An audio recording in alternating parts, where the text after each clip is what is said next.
రెడ్డి మరోవైపు ఏదైతే ఆ పార్టీకి సంబంధించినటువంటి శ్రేణులతో మాట్లాడడంతో పాటుగా వాళ్ళు మనోధైర్యాన్ని పెంచేటువంటి ప్రయత్నం చేస్తూ ఉన్నారు. త్వరలోనే జనాల్లోకి రావడం కోసం ప్రయత్నాలు కూడా కొనసాగిస్తున్నటువంటి సిచ్యువేషన్స్ మరోవైపు కనబడుతున్నాయి.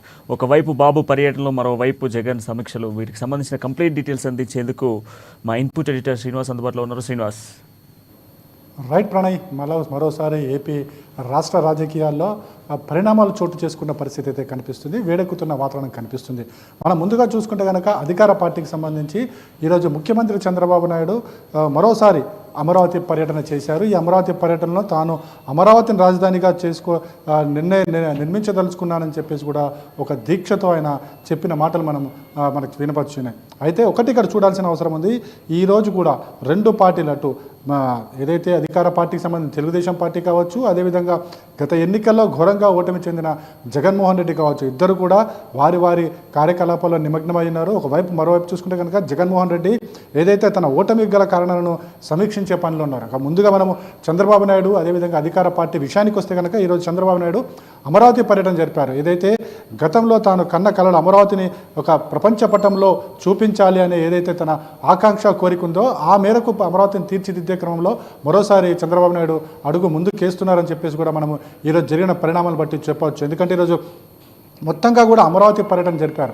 అమరావతి పర్యటనలో గతంలో తాను అధికారంలో ఉండగా ఏవైతే నిర్మాణాలు చేపట్టారో అమరావతిని రాజధానిగా చేసుకుని ఆ నిర్మాణాలను పూర్తి స్థాయిలో సమీక్షించడం జరిగింది. క్షేత్రస్థాయిలో వాటి దశ ఏ విధంగా ఉంది అన్న దాని మీద కూడా అధికారులతో సమీక్ష జరపడం జరిగింది. ముందుగా తాను అమరావతిలో అడుగుపెట్టిన తర్వాత అమరావతిలో ముందుగా ఎప్పుడైతే అమరావతిని రాజధానిగా ప్రకటిస్తూ ఆ రోజు ఏదైతే మొత్తం దేశవ్యాప్తంగా ఉన్న ఏవైతే నదులు ఉన్నాయో నదుల్లో నుంచి తీసుకొచ్చిన నీరు అదేవిధంగా మట్టితో పాటుగా ప్రధాని మోడీ కూడా రావడం జరిగింది. అక్కడ ఒక శంకుస్థాపన, అమరావతిని రాజధానిగా చేసుకుంటూ ఒక శంకుస్థాపన చేయడం జరిగింది. ఆ శంకుస్థాపన దగ్గర కూడా ఈరోజు చంద్రబాబు నాయుడు మొదటగా వెళ్ళారు. అక్కడ మోకాళ్ళ మీద కూర్చుని అక్కడ దండం కూడా పెట్టడం జరిగింది. ఏదైతే తాను రాజధానిగా చేయదలుచుకున్నానో ఆ రాజధాని ఖచ్చితంగా కంప్లీట్ చేసి తీరుతానని చెప్పేసి కూడా ఒక శపథం కూడా చేయడం జరిగింది.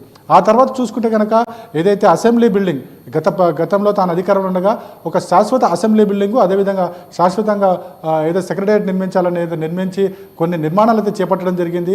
ఆ నిర్మాణాలన్నీ అన్నీ కూడా జగన్మోహన్ రెడ్డి ప్రభుత్వం వచ్చిన తర్వాత ఆగిపోవడం జరిగింది. సో ఆ స్కెల్టన్ స్ట్రక్చర్ని, ఆ పరిస్థితులు ఏ విధంగా ఉన్నాయన్న దాని మీద కూడా చంద్రబాబు నాయుడు వెళ్ళి క్షేత్రస్థాయిలో వాటిని పరిశీలించడం జరిగింది. అదేవిధంగా తాను ఏదైతే అమరావతి నిర్మాణానికి కావాల్సిన మౌలిక సదుపాయాలు అవుతున్నాయో ఆ సదుపాయాల మీద కూడా దృష్టి సారించడం జరిగింది. ప్రధానంగా చూసుకుంటే కనుక జగన్మోహన్ రెడ్డి అధికారంలోకి వచ్చిన తర్వాత 3 రాజధానుల పేరిట అమరావతిని నిర్లక్ష్యం చేశారని చెప్పేసి పదే ఆరోపణలు వచ్చిన నేపథ్యంలో ఇప్పుడు చంద్రబాబు నాయుడు తాను ఏదైతే అమరావతిని రాజధానిగా చేయాలని చెప్పి అనుకున్నారో దాని మీద దృష్టి సారించడం జరిగింది.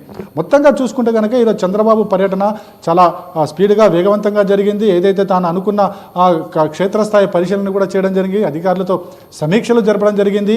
ఖచ్చితంగా తాను అమరావతి నిర్మాణం కోసం తాను కృషి చేస్తాను, అమరావతిని రాజధానిగా చేసుకుని తాను ఏవైతే లక్ష్యాలు పెట్టుకున్నానో ఆ లక్ష్యాలకు అనుగుణంగానే తన పనులు ఉండబోతున్నాయని చెప్పేసి కూడా పదే చెప్పడం జరిగింది. అదేవిధంగా ఇప్పటివరకు కూడా ఏపీ అంటే ఒక రాష్ట్రంగా చూశారు, కానీ ఏ అంటే అమరావతి, పి అంటే పోలవరం అని చెప్పేసి ఒక కొత్త అబ్రివేషన్ కూడా చంద్రబాబు నాయుడు చెప్పడం జరిగింది. అయితే మొత్తానికి చూసుకుంటే కనుక ఒకవైపు రాష్ట్ర రాజకీయాల్లో ప్రభుత్వాన్ని ఏర్పరుస్తూనే ఇక ప్రభుత్వం ఏం చేయదలుచుకుంది అమరావతి విషయంలో కావచ్చు, పోలవరం విషయంలో కావచ్చు, తాను ఏం చేయబోతుందని చంద్రబాబు నాయుడు అన్ని విషయాలు కూడా స్పష్టంగా చెప్పడం జరిగింది.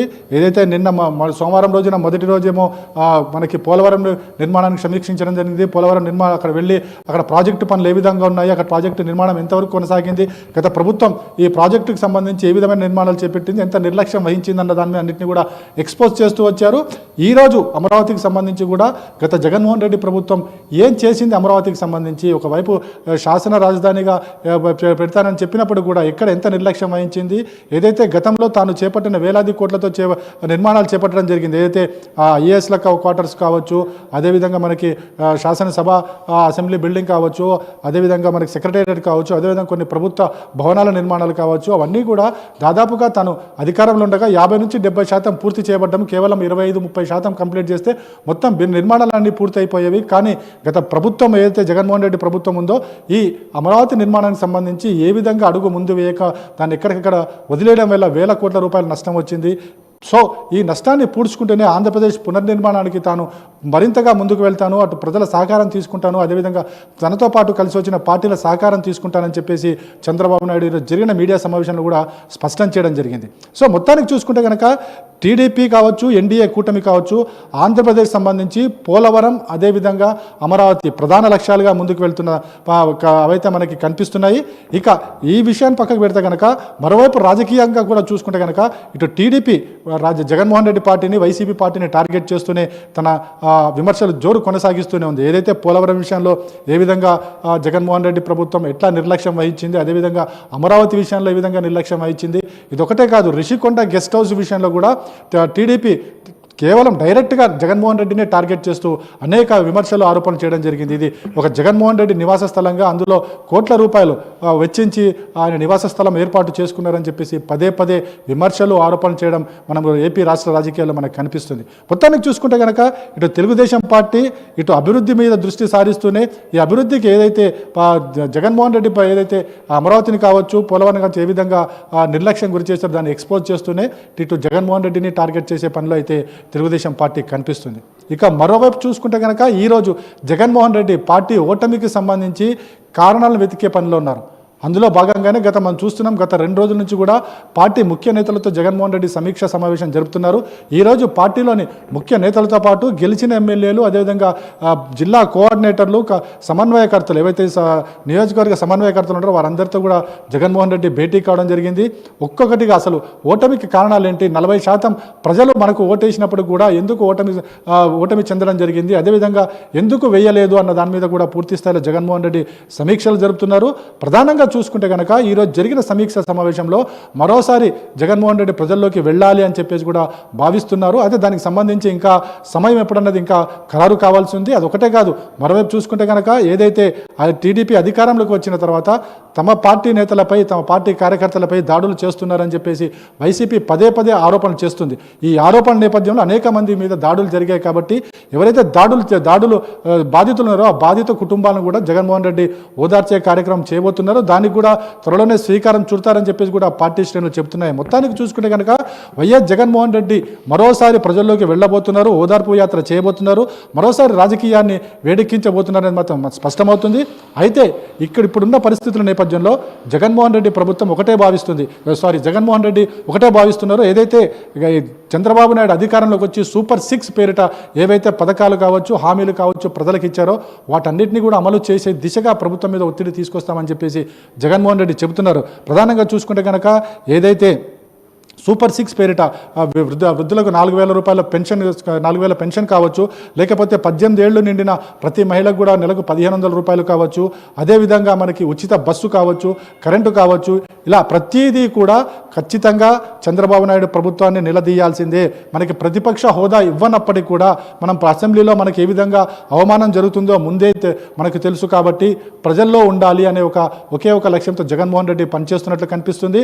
అందులో భాగంగానే పార్టీ కార్యకర్తలు మరోసారి పూర్తి స్థాయిలో సన్నద్ధం చేసే పనిలో జగన్మోహన్ రెడ్డి ఆయన టీం పనిచేస్తుంది. అదేవిధంగా ఈ ప్రభుత్వం పనిచేయడానికి ఒక 6 నెలలు సమయం ఇద్దామని చెప్పేసి కూడా జగన్మోహన్ రెడ్డి పార్టీ శ్రేణులకు చెప్పినట్టు తెలుస్తుంది. అయితే ఈ 6 నెలల కాలంలో కూడా చంద్రబాబు నాయుడు చేసే తప్పులను ఖచ్చితంగా ఎత్తి చూపాలి.